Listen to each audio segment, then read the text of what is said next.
Bienvenidos a Quitémonos la Corbata. Este es un podcast del periódico de los estudiantes de Ciencia Política de la Universidad de los Andes, Sin Corbata. Antes de comenzar, queremos pedirle excusas a nuestra audiencia por algunos problemas de audio en la grabación de este capítulo, que tienen que ver con la conexión de internet de algunos de nuestros invitados. Por favor, recuerden seguir este podcast de Pasillo en plataformas y seguir a la revista Sin Corbata y a De Pasillo en redes sociales. Disfruten el episodio. Hoy nos quitamos la corbata para hablar sobre la emancipación en tiempos de pandemia.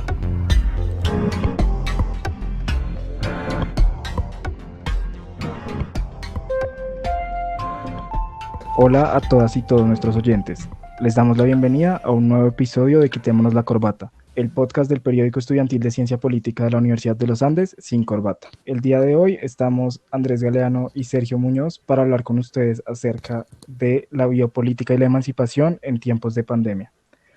Para esto nos acompaña un panel de invitados muy chévere que se va a presentar a continuación. Entonces, hola a todas y todos. Hola a todas y a todos. Yo soy Valentina Giraldo. Pues estudio cine y antropología en la Universidad Nacional.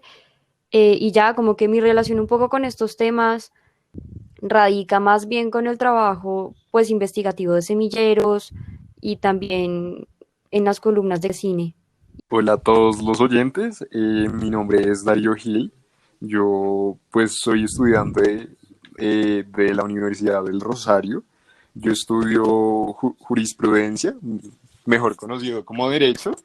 y bueno, hago parte del semillero de la universidad llamado Teoría Política y Filosofía Política y también del semillero de Teoría del Estado y Problemas Contemporáneos. Y bueno, estoy, digamos que involucrado en estos temas de investigación respecto al tema. Buenas tardes a todos y todas y todes. Mi nombre es Valentina Duarte Salazar. Soy actual estudiante de Política y Derecho en la Universidad Silvio Poleda. Me identifico como feminista liberal, soy activista social y también soy escritora recurrente de columnas críticas sobre realidades sociales de Colombia. Bueno, yo creo que tenemos un panel muy chévere. De verdad, creo que es muy bueno el hecho de que todos vengamos de disciplinas distintas. Eso, sin duda, creo que va a nutrir muchísimo la discusión. Y bueno, ya para empezar bien formalmente con el tema, como les contábamos de biopolítica y emancipación en tiempos de pandemia, vamos primero como a dar un contexto general sobre la emancipación y ciertas concepciones de la política que provienen de Jacques Rancière, que es el autor del cual vamos a partir en este episodio para pensar pues estas preguntas que tenemos acerca de la emancipación en medio de la situación que estamos viviendo actualmente. Entonces Sergio pues nos cuenta de pronto un poco sobre Rancière y el trasfondo de su pensamiento político. Entonces, digamos que en contacto con la teoría de Rancière para darle un poco de trasfondo a sus ideas y a cómo construye un poco este concepto de emancipación, debemos pensarnos por qué lo construye de esta manera. Primero, partimos de que para Rancière la política es algo muy contingente, no es algo muy aleatorio, que sale más bien en momentos que no puede predecir pues la teoría o la ciencia, que contraria mucho muchas teorías políticas que siempre están diciendo la política es esto y ocurre esto en estos lugares. Para Rancière en realidad eso no sucede y no se puede predecir y además de ser contingente, la política siempre incluye pues conflicto, disenso, siempre tiene que haber un disenso, sin disenso no hay política. Y estos disensos, estos conflictos se dan casi siempre por comunidades, un pueblo o una parte del pueblo que se ve excluida por lo que se hace llamar la totalidad, ¿no?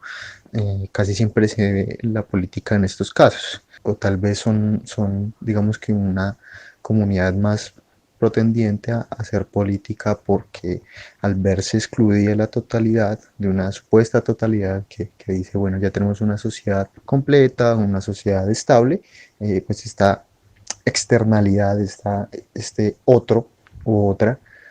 que en términos marxistas uno podría llamar el numen proletariado, que vendría a incluir, por ejemplo, habitantes de calle, trabajadoras sexuales y demás,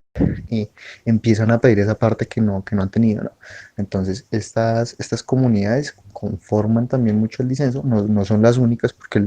precisamente la intención de Rancière con esta contingencia es que no se cree un sujeto político propio, o sea, un sujeto político establecido como es el proletariado en el marxismo, sino que precisamente el disenso sea una cosa aleatoria. Y con esta idea política, eso se conecta a la idea del maestro. Entonces, precisamente cuando no hay conflicto, cuando no hay disenso, pues en parte también es porque la totalidad de esta esfera grande de la sociedad dominante, que está compuesta también por policía, que no tiene que ser, por ejemplo, la Policía Nacional de Colombia, sino la Fiscalía, la Justicia y demás, pues todo eso es policía, en tanto a que regula precisamente que la totalidad esté estable y que estas partes que no tienen parte, como diría Rancière, no intervengan. Entonces, esta idea del maestro es precisamente esta figura que hace explicativo todo, ¿no? Y si lo rastreamos tal vez un poco a los clásicos,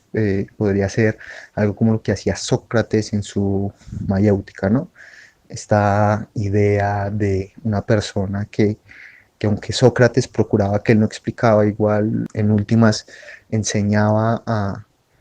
o bueno, tal vez en palabras de él no enseñaba, sino que demostraba que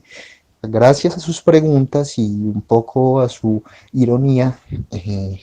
sus escuchantes podrían sacar otras ideas, pero el maestro sigue ahí, ¿no? Esta figura de enseñanza sigue ahí porque sin Sócrates el escuchante o la escuchante no puede sacar esas ideas que ya tenía de adentro. Y lo que dice Rancière, mientras es esta figura explicativa, sea en forma socrática o en una forma más contemporáneamente pedagógica como los maestros, mientras esas figuras estén dentro de la esfera de la sociedad, no puede haber una emancipación política, porque siempre estos maestros lo que hacen es establecer una estructura jerárquica del conocimiento. Entonces, eso también podría ser un poco infravalorar a las comunidades excluidas, en tanto a que se piensa que no pueden emanciparse si no se les enseña, que están ligadas a una ignorancia que solo se puede superar en tanto a que se escucha un maestro. Entonces, pues esas son más o menos las ideas del trasfondo de Rancière y seguiremos aquí con la definición que nos va a dar Andrés, más precisa de la emancipación. Sí, bueno, pues antes de empezar a dar la definición como tal, me gustaría decir que varias de las cosas que voy a decir, pues para presentar la definición y más adelante en el episodio, van a estar retomando varios de los planteamientos que hace la filósofa Laura Quintana en su libro Política de los Cuerpos, donde ella hace una lectura muy interesante de Rancière que nos parece buena retomarla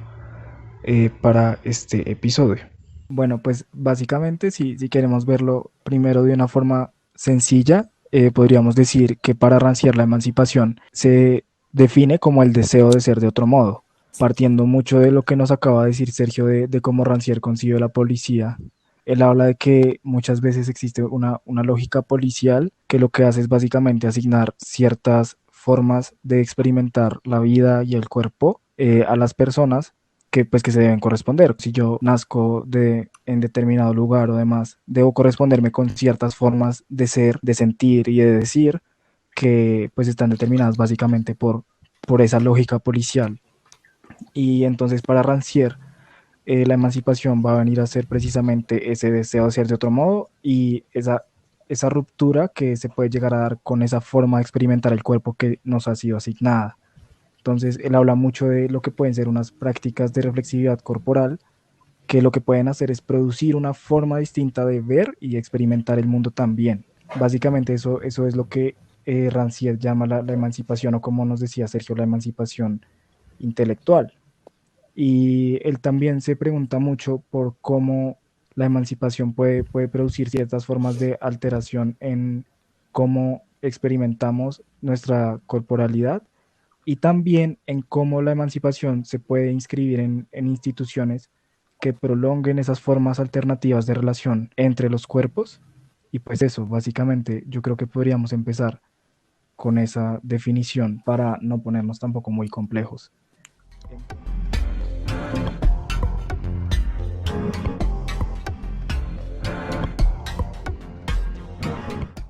Entonces, pues ahora sí, nosotros teníamos desde Sin Corbata algunas preguntas preparadas para nuestro panel, ya teniendo clara la definición. Y entonces lo primero que queríamos preguntarles es, ¿ustedes cómo creen que las condiciones de la pandemia transforman la emancipación? ¿Qué cambios introduce el hecho de que estemos en medio de una pandemia para pensarnos la emancipación? Es decir, ese deseo de ser de otro modo del que habla Rancière, ¿cómo cambia? ¿Qué se vuelve distinto frente a ese deseo cuando estamos en unas condiciones como las de la coyuntura actual? Pues lo primero que se me viene a la cabeza es un poco que creo que pues la situación actual nos pone en un común denominador en donde estamos un poco, sí, como que dependemos de cierta manera a ciertas políticas paternalistas que vienen del Estado. No sé si me hago entender, pero a lo que me refiero es que nos pone como en una situación un poco institucional, en donde hay como un régimen muy policial de la manera en la que habitamos nuestros cuerpos, la manera en la que sociabilizamos, salimos, ¿no? Pues como hacemos vida social de cierta manera. Entonces creo que pensarse el concepto de emancipación en estos momentos en donde quizás se puede hablar un poco de unos régimen, pues sí, un régimen más estricto, un régimen que norma ciertas cosas, te norma ciertas cosas que puedes hacer, qué días puedes salir, pues es muy complejo, ¿no? Pues hablar, digamos, estamos completamente cohibidas a un montón de cosas, cohibidas a salir, a dar abrazos, o sea, no sé, a mí me parece loquísimo porque esta pandemia me parece terriblemente institucional. Entonces yo no sé si está bien como decir, entre comillas, me estoy cuidando porque no me voy a enfermar, pero a la vez digo, pues, ¿qué es esto? O sea, si me muero, me enfermo, me pasa algo, pues cuáles fueron mis últimos días, ¿no? Como siguiendo un régimen estricto en donde salía el día que podía salir con mi cédula, no haber visto a mis amigas, sí, como que me parece, quizá de golpe por ahí puede ser. Sí, yo también creo eso, como que ha sido mucho como varios autores salieron a decir al comienzo de la pandemia como el estado de excepción en su máxima expresión, diría Gamben, y también pues lo que hablábamos ahorita cuando Sergio estaba interviniendo de cómo se ve mucho lo que diríamos desde Foucault, la biopolítica. Siguiendo con esa línea, a mí me parece súper importante mencionar o sea, hablaste de Agamben y hablando de Agamben, Agamben lanza un artículo cerca de finales de febrero en Quodlibet y sostenía que la pandemia era utilizada para justificar el hecho de que hay una creciente tendencia, digamos, a usar justamente el estado de excepción como paradigma normal de gobierno. Básicamente es un poco parafraseándolo y sí, es esta, digamos, esta nueva dinámica que surge respecto a cómo surgen unas excusas legitimadoras, como digamos el terrorismo, incluso en este caso la enfermedad, que ya digamos como había explicado Michel Foucault, digamos en varios de sus libros, le ha servido al Estado moderno para establecer ciertos, digamos, lugares de encierro, de disciplina y de normalización para los cuerpos, ¿sí? Para las personas y los individuos. Entonces a mí me parece, digamos, que esto se conecta un poco con en sí qué termina siendo, cómo termina siendo la pandemia un factor biopolítico que impide y digamos que dificulta ciertamente las condiciones de emancipación, en tanto que justamente al ser un factor biopolítico, entiéndase, digamos, este factor biopolítico como aquella tecnología de la cual hablaba Foucault y que, digamos, en palabras de Santiago Castro Gómez, bueno, podría ser, digamos, pues, o sea, esta tecnología que declara enemigos a, digamos, a aquellos individuos en la sociedad que no se ajusten a la norma poblacional deseada, ¿sí? Entonces, a mí me parece que bajo este entendido, digamos, cuáles terminarían siendo esas normas y esos estándares deseados. Justamente terminan siendo aquellos que permitan, digamos que permitan, pues desarrollar, bueno, ciertos perfiles de producción necesitados por el Estado capitalista. Entonces a mí me parece que el Estado, al tomar un rol mucho mayor, al intervenir, digamos, en la vida desnuda, digámoslo desde Agamben, impide, digamos, ciertas condiciones de acción respecto a la apropiación social y política que tienen los individuos. Entonces a mí me parece que bajo este entendido habríamos que traer también, habríamos de traer un poco a Marx inevitablemente, y es, bueno, en un libro que él publica llamado sobre la cuestión judía, establece que esta emancipación termina siendo, digamos, esta apropiación de unas condiciones sociales y políticas que permitan un espacio de acción.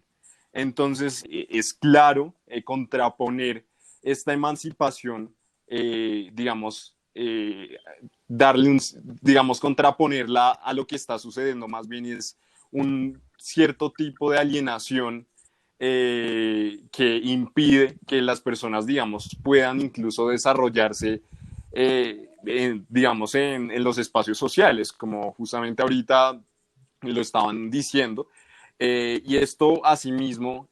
pasa digamos, en el aspecto político. Entonces a mí realmente me parece que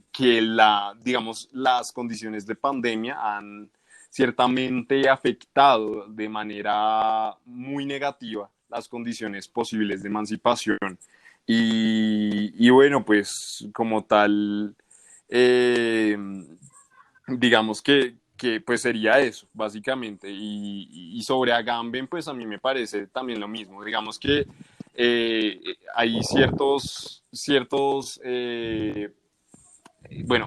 ciertas cosas que dice Agamben sobre esto, sobre cómo el Estado termina interviniendo en esta vida desnuda y que posiblemente, digamos, normalizando este tipo de fenómenos de excepción,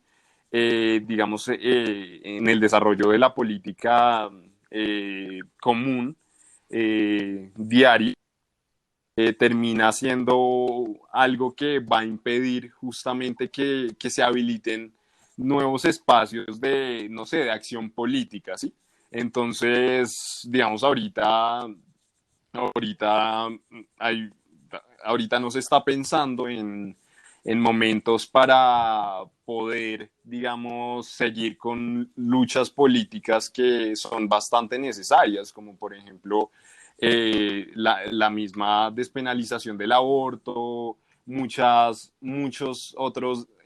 digamos, otros proyectos políticos. eh, y a mí me parece que justamente se han tratado de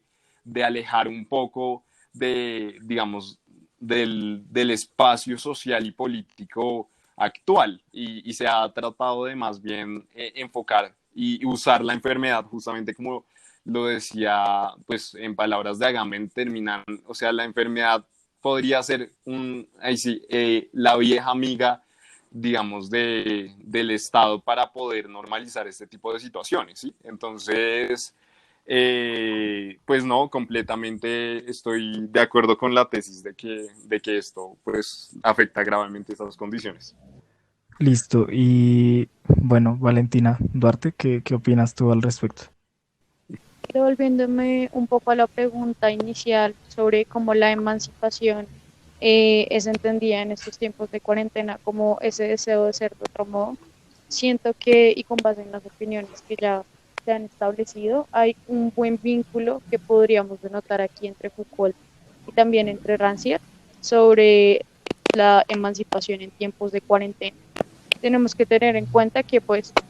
para entender que este concepto de emancipación pues se dé en contextos tan atípicos como los que estamos viviendo, hay un montón de cuestiones, implicaciones, normas sociales y también instituciones que terminan chocando entre sí y terminan coaccionando la misma acción y representación y el principio de liberación. Entonces tenemos esta cantidad de imágenes hegemónicas de los medios, los cuales se conectan directamente con varios postulados de Foucault sobre las casas del poder. Tenemos en primer lugar la influencia de la toma de decisiones, en segundo lugar el establecimiento de una agenda, en tercer lugar el cambio de preferencias y en cuarto lugar el poder como relaciones sociales. Entonces tenemos esta imagen gigante de un mundo el cual se obligó de un momento para otro a detenerse y a estar en una completa situación y estado de alarma, el cual francamente nos ha dictado una agenda a la cual no estábamos acostumbrados ni acostumbradas y nos ha dicho cómo debemos ser, cómo debemos vivir y también cómo debemos sentir de una manera completamente atípica. Entonces estamos obstruyendo, según palabras también del autor que estamos analizando, el verdadero mundo sensorial del cual nos deberíamos estar enfocando en este momento. Como ya lo comentaba el panelista anterior, hay múltiples luchas que se están viendo opacadas por estas épocas extemporáneas y que deberían darse en contextos típicos de protesta, de lucha social y que se han visto opacadas por este mismo establecimiento de agenda. También tenemos diversas conexiones entre la pedagogía, la demagogía y luego la posterior deconstrucción que a veces las personas tenemos que hacer cuando se nos da la información por medio de cadenas grandes que nos dictan que todo, absolutamente todo es COVID y sí es relevante sentarnos en que estos instantes debemos estar muy informados sobre qué está pasando con la enfermedad y con la actual pandemia, pero también tenemos que tener en cuenta que la emancipación es un proceso que se encuentra transmutado en este momento y también fuertemente afectado. Entonces, siento que podríamos verlo a través de un principio de privilegio en épocas de precariedad, donde se nos sesga al momento de impartir mensajes, campañas o hashtags de quédate en casa, los cuales terminan haciendo una jactancia, una terrible interseccionalidad de un país como Colombia, donde tenemos diversos escenarios, ¿no? Entonces nos podemos sentar en el escenario de una persona de clase alta, la cual no se queja de, no sé, de no poder asistir a un brunch, como acostumbraba a hacerlo en los fines de semana, y en el otro escenario, en el escenario que permanece en la sombra, tenemos a las personas, individuos y comunidades enteras que exclaman ayuda con pañuelos rojos en las ventanas porque no tienen nada para comer. Entonces, la emancipación y lo que se busca a través de este proceso, donde el sistema está tan colapsado de esta hegemonía moral jerarquizada, la cual se van a gloria de impartir avances y también nueva información, termina también coartando la visibilización de estas voces que terminan siendo marginalizadas. La emancipación en esta época tiene la esencial función de ofrecer una fortaleza sensorial a las personas,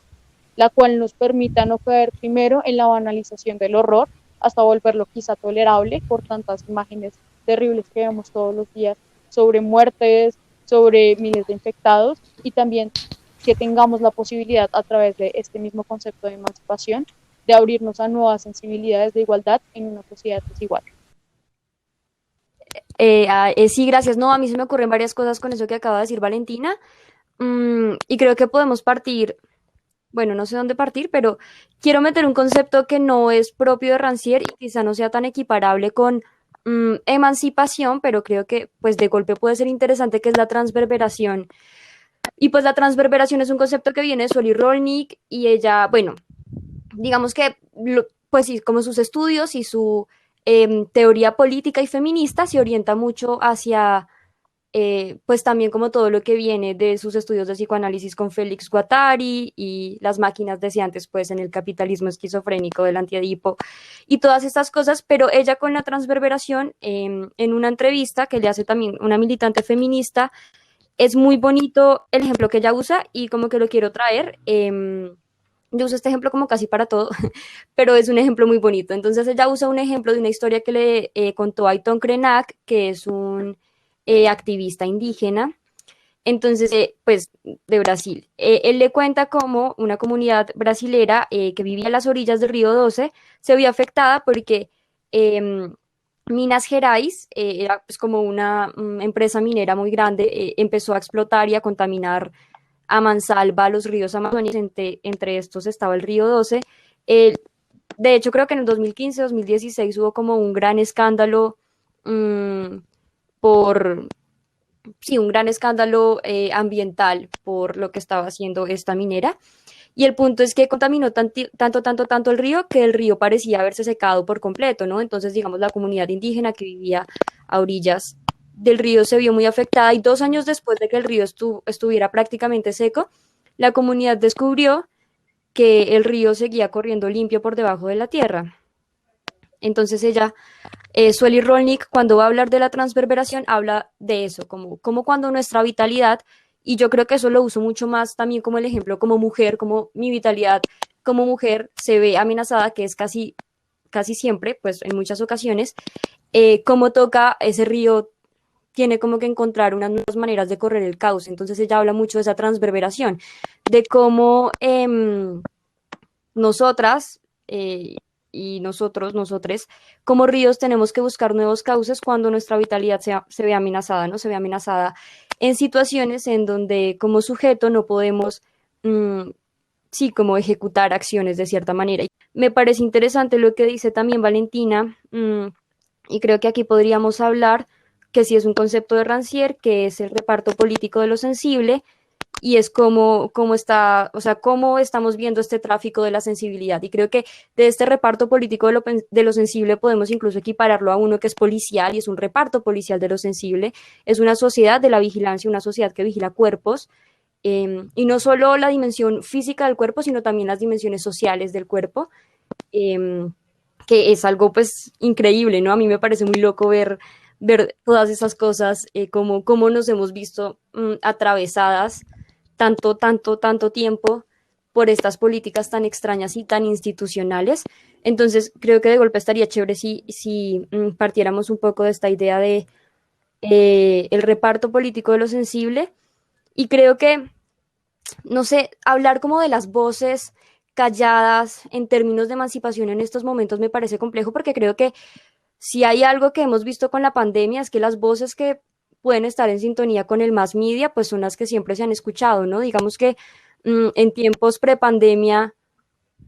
creo que era una ilusión que no era así, pero era una ilusión en tanto a que podíamos estar más afuera, más en la calle y teníamos quizá de alcance cosas visibles y voces escuchables,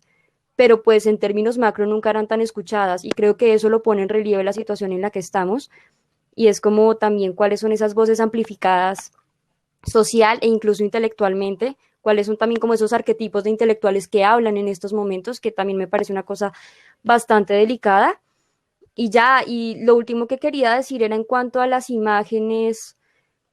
que también fue como hacia lo último que mencionó Valentina, y es como esta idea de las imágenes de no normalizarlas hasta que se vuelva un error, pues no normalizar el horror hasta que se vuelva normal, y pensaba en, no sé si de golpe conozcan Marcos de Guerra, de Judith Butler, pero ella habla de eso, ¿no? Como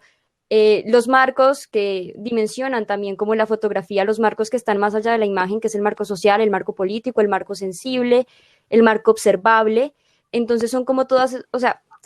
la pandemia también solo ha puesto en relieve que nuestros medios masivos no funcionan sino como una gran vitrina que presenta monstruosidades. Y creo que hablar de imágenes de conflicto, hablar de imágenes de violencia en un país que tiene un proceso de memoria tan atípico, porque el proceso de memoria en Colombia no es comparable ni siquiera con un país latinoamericano, porque es rarísimo, es muy complejo hablar de cómo nosotras consumimos esas imágenes que yo creo que ya están normalizadas, pero son esas imágenes de la violencia y creo que las noticias que ha venido dejando la pandemia como nos obliga de cierta manera a consumir más noticias espectaculares, pues nos pone de frente esa realidad de la imagen horrible. Y también quería, para cerrar, creo que abarqué muchas cosas, pero no profundicé en ninguna, pero bueno, ese es el concepto de la vida precaria, que también es algo de lo que habla Judith Butler, y es hablar de vidas precarias es complejo porque digamos que también abrazar esta idea de políticas públicas que puedan favorecer a las personas menos desfavorecidas, pues también es abrazar una idea del Estado paternalista. Y pues la lucha del feminismo es en contra del padre, ¿no? El padre, el pater, y estas dinámicas paternalistas también ponen en tensión muchísimas cosas y un ejercicio de poder también muy complejo. Entonces creo que está interesante pensarnos eso del cuerpo precario y de la vida precaria y que política, discursivamente, hay vidas más precarias que otras porque la sociedad se ha encargado de que sea así, pero entonces me parece chévere como que nos pensemos esas alternativas que quizá pueden estar un poco más allá del padre, del Estado como padre, a alternativas que quizá, y aquí podemos volver a entrar con la palabra emancipatorias, ¿no? Alternativas emancipatorias que nos permitan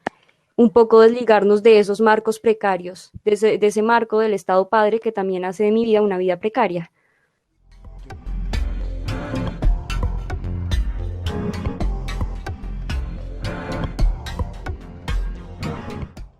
Yo creo que podemos seguir con la siguiente pregunta que queremos hacerles, ya que se han mencionado varias cosas que están relacionadas. Eh, entonces, bueno, acá yo creo que la participación debe ser mayoritariamente de las dos Valentinas, porque la siguiente pregunta que tenemos es, ¿ustedes conciben que esta percepción de la emancipación o de la liberación de parte de autores como Rancière y de las demás perspectivas que hemos hablado hasta ahora, ustedes cómo creen que esas perspectivas ayudan a pensar de alguna manera la emancipación específicamente de la mujer? Sobre la pregunta de qué tanto permiten las concepciones de la emancipación que la mujer lleva a cabo este ejercicio, creo que mencioné esto en mi anterior intervención, pero creo que quizá se adecua un poco más a esta pregunta y esta cuestión, y es que teniendo en cuenta el concepto feminista de la interseccionalidad, el cual comprende y contempla las diferentes realidades que sufren las mujeres dentro del espectro de la injusticia, la discriminación, la violencia y la desigualdad, las cuales pues lógicamente varían conforme a la adopción de diversas condiciones sociales fluctuantes, es importante sentarnos bajo este caso teniendo en cuenta y también vinculándonos un poco con la teoría de Rancière, la cual considero que es un tanto androcentrista, la manera en la cual las mujeres podemos llegar a emanciparnos es un camino muy extenso per se, inclusive antes de la cuarentena. Tenemos que tener en cuenta que este camino extenso radica desde el principio de una realidad machista que nos es inculcada a partir del nacimiento, el crecimiento y el desarrollo propio de una mujer en un mundo misógino y en un escenario como el de este país, donde aproximadamente 40 mujeres han sido asesinadas en solo 68 días de cuarentena. ¿A qué voy con esto? Y porque es importante sentarnos en este punto y más teniendo en cuenta la pregunta, considero que las mujeres no nos vemos en la necesidad de emanciparnos convencionalmente y exclusivamente del imaginario desigual de esta sociedad, sino también nos vemos en el menester de emanciparnos del imaginario equívoco que se ha creado sobre nosotras mismas. Tenemos estos constructos sociales y también la medida de las cuales nos han cortado a generar un arquetipo perfecto sobre lo que deberíamos ser y no lo que podemos ser. En ese orden de ideas, considero que las concepciones de emancipación dentro de nuestro rol de mujeres tendrían que competir, y más en esta cuarentena, a plantearnos cuestiones como las labores de cuidado, que siguen siendo tareas erróneamente asociadas a lo femenino, y siento que es un punto que ha salido mucho a relucir, y teniendo en cuenta que el aislamiento preventivo obliga a las mujeres que pues, se especializan en labores de cuidado a trabajar el doble. Estas pues no son remuneradas, tampoco se ha democratizado esta actividad. Es importante también sentarnos en el concepto de la democratización de los espacios para todos, los cuales con labores tan básicas como las propias labores de cuidado competen pues, a espacios y lugares como lo es un hogar y que pertenecen a actividades y tareas tanto para los hombres como para las mujeres. Sí, yo concuerdo en gran medida, creo que pues sí, digamos que hay esta idea de la emancipación intelectual, pero pues se centra, no sé si decir, quizá tengo que editar la palabra, pero se centra en una especie de nicho, por decirlo de alguna manera. Creo que para nosotras las mujeres, y como dice Valentina, la idea de la emancipación es muy compleja, es muchísimo más amplia porque envuelve esferas que son realmente complejas. Y hay que partir, por ejemplo, emancipación del deseo, emancipación sexual, política. Esta lucha, un poco, pues, y también lo digo como desde mi punto de vista, va muchísimo más allá de buscar una especie de equidad de género o equidad sexual, laboral, política, porque pues sí, como mencioné, como que son unas esferas que cubren muchísimos más aspectos, que son aspectos que varían de igual manera de la posición en la que se encuentra la mujer, y siento que eso complejiza un montón, no sé, o sea, como que la pregunta como tal de pensar en qué tanto aporta Rancière a esta idea de la emancipación feminista, pues él dice algo interesante, pero creo que hay muchas mujeres trabajando en eso, paralelas, incluso como contemporáneas de su época, también como actuales y también como anteriores a Rancière, como que la idea del feminismo es, y la historia de las mujeres, hablando de la emancipación y de las mujeres creando capital cultural, pues es larguísima, ¿no? Solo que, pues sí, ¿no? O sea, creo que eso es repetir algo que siempre se dice, pero la historia con H mayúscula está escrita por un hombre blanco, heterosexual, católico que seguramente hablaba inglés. Entonces, la filosofía europea y la filosofía de los hombres europeos, ¿no? Entonces creo que es eso, creo que, a ver, sí, creo que pues quizá algún debate que pueda surgir al respecto es también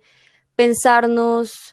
el sujeto emancipatorio del feminismo. Creo que esta es una discusión, no sé, interesante, pues porque creo que de cierta manera todas las personas somos víctimas de un sistema patriarcal. No sé si usar la palabra víctima, pero digamos que sí nos hemos visto de cierta manera afectadas por el sistema patriarcal, independientemente de nuestra identidad de género,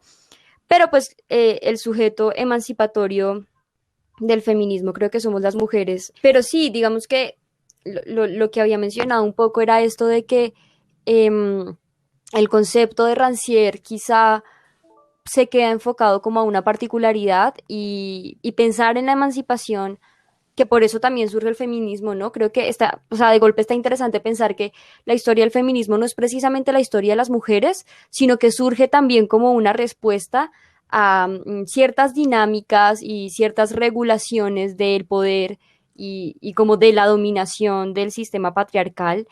Y entonces surge como el feminismo, como toda esta historia de la emancipación de nosotras las mujeres, de este robusto sistema patriarcal que prácticamente está en todo, ¿no? Entonces va mucho más allá incluso de lo que dice Rancière de eh, emanciparse intelectualmente o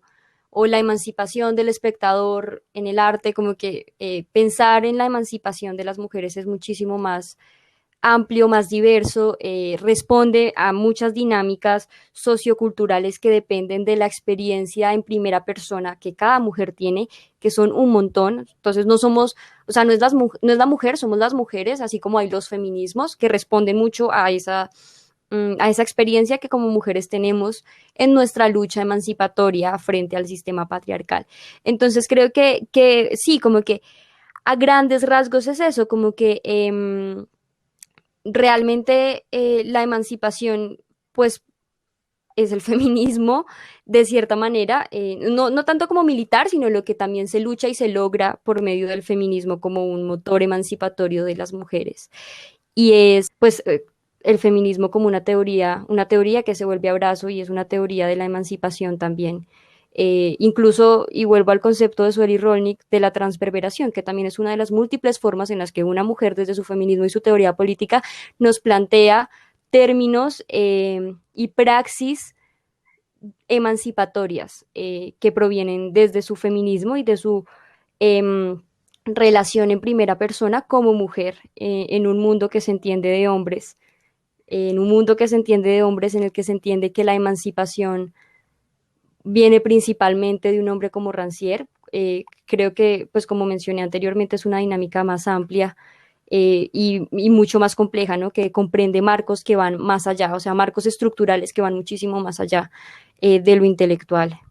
Sí, y de hecho creo que me pareció muy interesante que desde la primera pregunta estuvieras incluyendo el tema de la transverberación, que pues desde ahí ya mencionaste que era de una teórica política feminista, porque pues ahí creo que eso ya nos ayudó a ir encauzando también la discusión hacia este tema.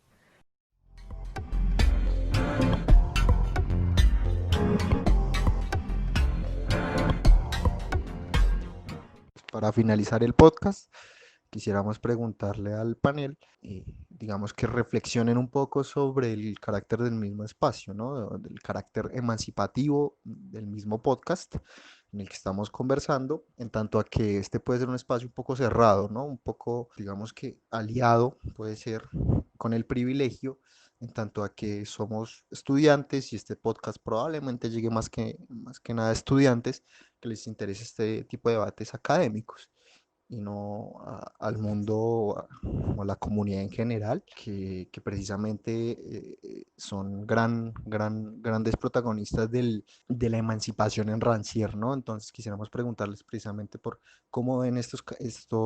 espacios, si son una oportunidad, una ventana para decir y hacer diferente, o si más bien siguen estancados en una figura que sigue remarcando esta jerarquía del conocimiento, como ya lo hacen las policías y los maestros en la sociedad en general. Vale, pues sí, digamos que un poco lo que decía Sergio, como esta palabra del privilegio, que quizá podrían marcarse un poco en la palabra de una vida que es menos precaria que otras vidas, y que dentro del robusto sistema em, vertical, jerárquico de la sociedad, de esta etapa financiarizada del capitalismo, pues sí nos pone como pues en una posición bastante cómoda e informada para hablar de cosas tan bonitas como la emancipación. Em, si estos espacios cumplen como una cierta suerte de motor emancipador, pues no sé, creo que de eso depende de muchas cosas. Un gran paso es hablarlo, creo que es un gran paso hablarlo, llevarlo un poco a escenarios para que se pueda hablar, pero creo que eso también depende mucho del alcance que tienen este tipo de conversaciones que se dan un poco en ambientes, bien sea académicos o no. Y esto lo digo porque muchas veces este tipo de espacios responden a un público que consume este tipo de contenido y que va a esperar escuchar las cosas que estamos hablando acá, ¿no? Digamos que pues ahí se está haciendo, pues se está compartiendo una especie de diálogo, pero digamos que no está abarcando quizá otros espacios que de golpe sería interesante si se abarcaran. Pero insisto con que creo que hablarlo, interiorizarlo, corporeizarlo, practicarlo es un gran paso para pensar en cómo nuestro hacer en todos los sentidos, ¿no? Hacer académico, hacer político, hacer personal, hacer artístico, eh, pues es un hacer que se pregunta por este tipo de cosas, ¿no? Que se pregunta y abraza la idea de una praxis emancipatoria que, que con suerte es una praxis que está abierta a preguntarse constantemente y es chévere que hagan esta pregunta porque es preguntarnos constantemente si realmente este espacio es emancipador o no y una praxis que tiene espacio para preguntarse ese tipo de cosas, pues creo que evoluciona más en este camino tan confuso e interesante de emanciparse, por decirlo de alguna manera. Sí, pues no sé si respondí bien, o sea, hablarlo, insisto, hablarlo es un gran paso, pero pues digamos que como motor emancipador creo que eh, socialmente hay muchas esferas y dinámicas que, que sí, que abrazan diálogos y prácticas muy diferentes al que puede tener este espacio. Entonces es una de las tantas formas de aplicar un punto de la emancipación, pero creo que hay un montón más que responden completamente a experiencias personales de vivir y asumirse políticamente como una sujeta política histórica, pero pues sí, digamos que quizá este es uno de los caminos, pero pues está chévere pensarse en prácticas que transgreden un poco esta barrera del diálogo académico. Es chévere pensarse que es un espacio universitario porque creo que como estudiantes estamos en una posición, no sé si decir la palabra cómoda o no, quizá tengo que editarla, pero mmm, nos pone en una posición en la cual podemos hablar sin muchos tapujos, en la cual podemos pensar en transgredir ciertos sistemas y ciertos modelos, porque estar en las escuelas es muy chévere y hablar de cómo quebrar la estructura de la escuela también es muy chévere y mientras podamos hablarlo tan cómodamente como lo estamos haciendo ahora, creo que hay que aprovecharlo un montón para seguir como construyendo camino, ¿no? Pues porque en últimas las que vamos pues después de la academia tenemos que salir a una vida que se estructura en cierta especie de marcos, eh, que de golpe no son tan transgresores como el del estudiante y de la estudiante. Y ya. Pues yo estoy completamente de acuerdo con la Valentina. Siento que es relevante como para este tipo de espacios y también este tipo de conversaciones que nos sentemos a pensar cuál es el verdadero papel social que tendrían este tipo de espacios y más espacios virtuales que a veces carecen de visibilidad, pero que tal vez terminan siendo relevantes, aunque sea para una persona que escuche y que tenga la posibilidad de aproximarse a un tema que quizás desconocía. De alguna forma, la generación de estos espacios virtuales en esta época de cuarentena y aislamiento obligatorio ha tenido un objetivo principal, el cual es romper con ese sistema del cual mencionaba este doctor Rancière, que es el sistema de hegemonía moral jerarquizada. Es relevante como personas que tal vez son cómodas, que también me tocaría editar la palabra, como lo decía Valentina, desde una, comillas, percepción de privilegio. Es importante que nos abramos a la discusión de este tipo de preguntas, a seguirnos preguntando si a veces necesitamos hacer cambios en los marcos teóricos que analizamos a través de la academia para observar posteriormente la praxis que tienen en un mundo. También es importante, tengo varias perspectivas con respecto a esta pregunta, pero yo creo que una segunda perspectiva que iría como más dirigida a vanagloriar este tipo de espacios es que son una apuesta para esa misma emancipación que en términos generales mencionaba Rancière. Creo que es importante que hablemos de este tipo de cosas y que también utilicemos mecanismos, herramientas y dispositivos más en esta virtualidad que terminan siendo indispensables para la continua construcción de esas sensibilidades, donde podamos redescubrir y también reconocer realidades con las cuales quizá no estábamos tan familiarizados y son las que nos impiden dar un paso a la óptima liberación en un mundo desigual. Bueno, a mí me parece que la academia resulta siendo un espacio muy importante para cierto potencial emancipatorio, porque termina teniendo un gran impacto social en el tema, pues, de cómo se va desarrollando, digamos, los diferentes paradigmas, tanto, no sé, yo diría que científico, político, cultural incluso. Entonces a mí me parece que un primer paso para llegar a, digamos, lograr este potencial emancipatorio es esta divulgación. Entonces, me parece que contribuye demasiado porque permite justamente eh, revelarle la posición al individuo en la cual está respecto a ciertos eh, problemas sociales, ciertos aspectos que lo tienen sometido y que puede que esa persona no lo sepa. Entonces me parece que la academia se erige como este lugar donde se crea un poco más de, de espacio para estas personas que necesitan justamente emanciparse. Entonces me parece que tiene un potencial enorme. Y bueno, antes de terminar el episodio, les recomendamos que lean el libro Política de los Cuerpos, Emancipaciones desde y más allá de Jacques Rancière, de donde salieron algunas de las cosas que hablamos aquí, ya que es un libro muy interesante para pensarnos todo este tema de la emancipación. Es un libro de la filósofa Laura Quintana y les recomendamos que lo lean si quieren conocer un poco más. Para cerrar, primero que todo agradecer a Valentina y Valentina un poco de este ejercicio de elevar al cuadrado, y a Darío también, que también estuvo presente. Se esbozaron muchas ideas muy interesantes, se dejaron también algunas en el aire, pero yo creo que ese también es el carácter de este espacio, ¿no? Dejar debates abiertos, dejar ideas abiertas, no, tal vez no hacer este ejercicio normativo de tratar de cerrar cosas que no